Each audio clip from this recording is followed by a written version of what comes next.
There are strange things done in the midnight sun by the men who moil for gold. The Arctic trails have their own queer tales that would make your blood run cold. The northern lights have seen queer sights, but the queerest they ever did see was that night on the marge of Lake Labarge I cremated Sam McGEE. Now, Sam McGee was from Tennessee, where the cotton blooms and blows. Why he left his home in the South to roam round the pole, God only knows. He was always cold, but the land of gold seemed to hold him like a spell, though he'd often say in his homely way that he'd sooner live in hell. On a Christmas day we were mushing our way over the Dawson Trail. Talk of your cold. Through the parka's fold it stabbed like a driven nail. If our eyes we'd close, then the lashes froze, till sometimes we couldn't see. It wasn't much fun, but the only one to whimper was Sam McGee.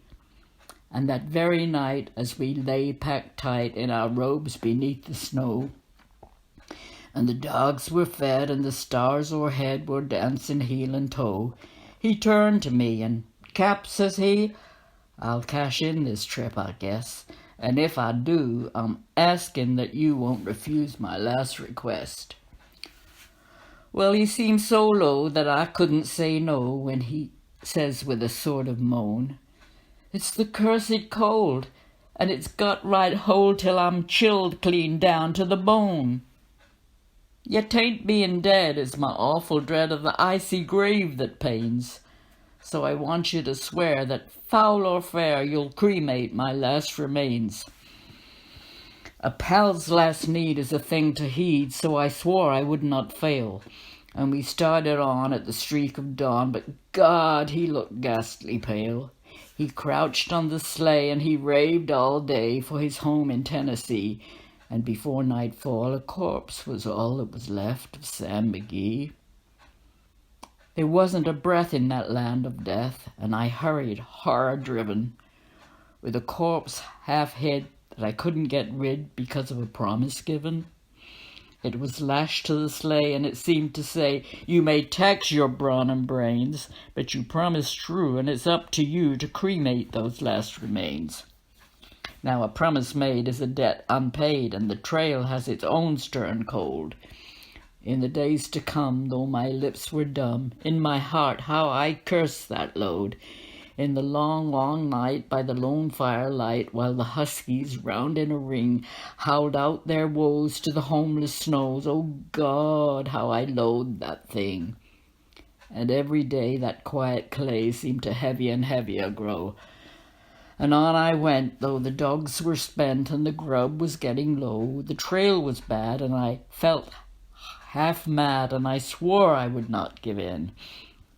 And I'd often sing to the hateful thing, and it hearkened with a grin, till I came to the marge of Lake Labarge, and a derelict there lay.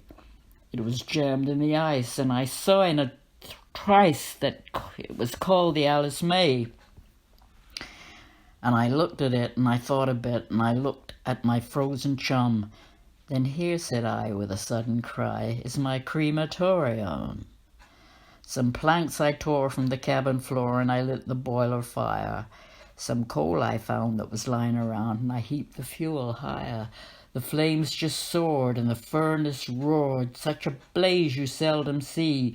And I burrowed a hole in the glowing coal, and I stuffed in Sam McGee. Then I made a hike, for I didn't like to hear him sizzle so. And the heavens scowled, and the huskies howled, and the wind began to blow. It was icy cold, but the hot sweat rolled down my cheeks, and I don't know why, and the greasy smoke in an inky cloak went streaking down the sky. I do not know how long in the snow I wrestled with grisly fear, but the stars came out, and they danced about ere again I ventured near. I was sick with dread, and I bravely said, "I'll just take a peep inside. I guess he's cooked, and it's time I looked." Then the door I opened wide. And there sat Sam, looking cool and calm in the heart of the furnace roar. And he wore a smile you could see for a mile, and he said, "Please close that door. It's fine in here, and I greatly fear you'll let in the cold and storm. Since I left Plum Tree down in Tennessee, it's the first time I've been warm." There are strange things done in the midnight sun by the men who moil for gold. The Arctic trails have their own queer tales that would make your blood run cold. The northern lights have seen queer sights. Oh, but the queerest they ever did see was that night on the marge of Lake Lebarge I cremated Sam McGee.